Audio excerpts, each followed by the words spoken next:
नमस्कार, कविता's टेस्टी फूडमध्ये आपले स्वागत आहे। आता आपण कटाची आमटी कशी बनवणार आहोत ते पाहणार आहोत। त्या आधीच्या व्हिडिओमध्ये आपण जी पुरणाची पोळी केली होती ना, त्यात जे पुरण शिजवलं होतं त्यातनं हा कट निघाला होता, तोच हा कट आहे। आणि त्यातलीच मी थोडीशी डाळ काढून घेतलेली होती। ही डाळ मी आमटीमध्ये अशीच टाकते, कारण ही डाळ दाताखाली आली नाही तर खूप छान लागते। मग त्यासाठी लागणारं साहित्य आहे बघा, इथं खोबरं घेतलेलं आहे मी, एक अर्धी वाटी खोबरं घेतलेलं आहे। लसूण, आलं, कोथिंबीर, एक मोठा कांदा घेतलेला आहे, लाल तिखट, मीठ, हा घरगुती गरम मसाला आहे। फोडणीसाठी हे मी जिरं, थोडासा लसूण, तमालपत्र, कढीपत्ता आणि हिंग घेतला। आपण आधी आता वाटणाची तयारी करूया। त्यासाठी हा मी कांदा ना थोडासा तेल टाकून भाजून घेणार आहे। हा कांदा आणि खोबरं थोडंसं तेल टाकायचं, चांगला हा गुलाबी होईपर्यंत आपला परतून घ्यायचा। कांदा आपला छान भाजून झालेला आहे बघा। आता हा कांदा मी काढून घेते आणि असंच खोबरं पण भाजून घेते। पण खोबरं पण असंच जरासं भाजून घेऊया। त्यात पण थोडंसं तेल टाकते विशेष। असंच आपण खोबरं पण चांगलं थोडंसं लाल होईपर्यंत भाजून घेऊया। खोबरं पण आपलं चांगलं भाजून झालेलं आहे। आता हे थोडंसं गार झालं की मी मिक्सर मध्ये वाटून घेते। खोबरं आपलं छान गार झालेलं आहे। आता मी हे मिक्सर मध्ये आधी खोबरं वाटून घेते, नंतर मग त्याच्यात आलं, लसूण, कोथिंबीर आणि कांदा घालते। हे पहा आपलं खोबरं छान वाटून झालेलं आहे। खोबरं जर आपण सगळ्या साहित्यांबरोबर वाटलं ना तर ते वाटल्या जात नाही बरोबर, जाडे जाडे तुकडे ना त्याच्यात तसेच राहतात। त्याच्यामुळे मी आधी फक्त खोबरं बारीक करून घेते आणि नंतर तिचं साहित्य टाकून पाणी टाकून वाटून घेते।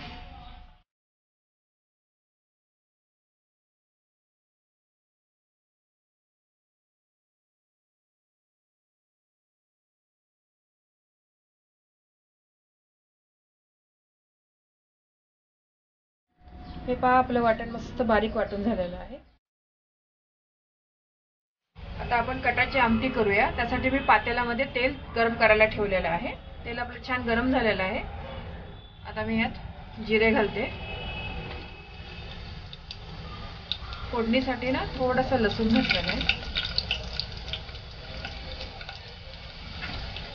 एक दोन तमालपत्र आणि थोडा कढीपत्ता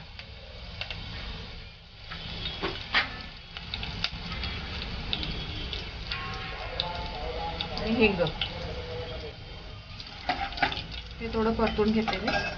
हा आपला वाटलेला मी गरम मसाला घालते याच्यामध्ये।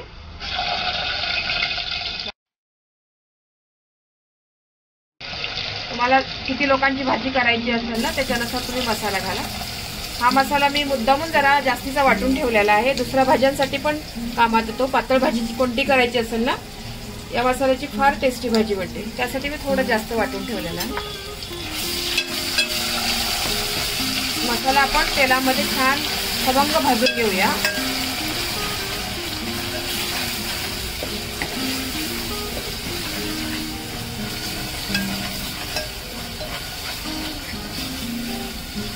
मसाला आपला छान परतून झालेला आहे। याच्यामध्ये आपला हा घरगुती काळा मसाला घालते मी। हा 1-1.5 चमचा घेतलेला आहे हा, आणि 1 चमचा लाल तिखट घेते। हे बेडगी मिरचीचं लाल तिखट आहे, जास्त तिखट नाही आहे।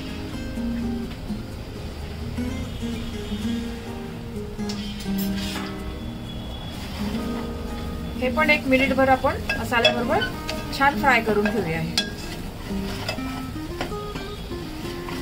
मसाल्याला ना तेल सुटेपर्यंत आपण छान परतून घेऊया मस्त।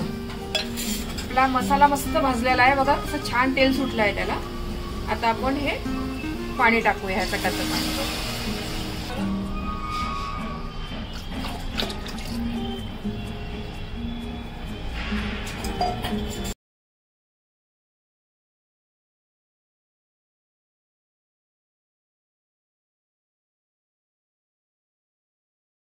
आपल्या आमटीला छान आता उकळी आलेली आहे, त्यात आपण चवीपुरतं मीठ टाकूया। आणि ही काढून ठेवलेली डाळ आहे ना, ती पण यामध्ये टाकते मी। ही थोडी अशी अख्खी डाळ आहे ना, दाताखाली आलेली मस्त लागते आमटी भात खाताना. आता आपण हिला 2-3 मिनिटं छान आमटीला उकळून घेऊया. आपल्या कटाच्या आमटीला बघा किती मस्त तर्री आलेली आहे. छान मस्त झाली. कलरचा काय सुरेख आला आहे बघा आमटीचा. ही आमटी, भात, गव्हाची कुरवडी, नाचणीचा पापड, निंबू त्याच्याबरोबर अप्रतिम लागतं खायला. हे सगळं आमटी मस्त तयार झाली आहे. आपण आता सर्व करून घेऊया.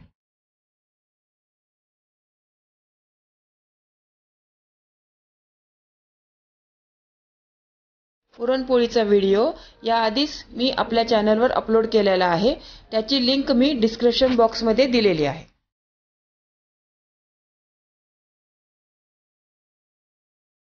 हे पहा, आपले तयार झाले होळीनिमित्त महाराष्ट्रीयन पुरणपोळीचे ताट. ही रेसिपी आवडली असेल तर व्हिडिओला लाईक करा, शेअर करा आणि कवितास टेस्टी फूडला सबस्क्राईब करा. आणि हो, बेल आयकॉनला प्रेस करायला विसरू नका. पुन्हा भेटूया एका नवीन रेसिपीसह. तोपर्यंत मस्त खा, काळजी घ्या. धन्यवाद.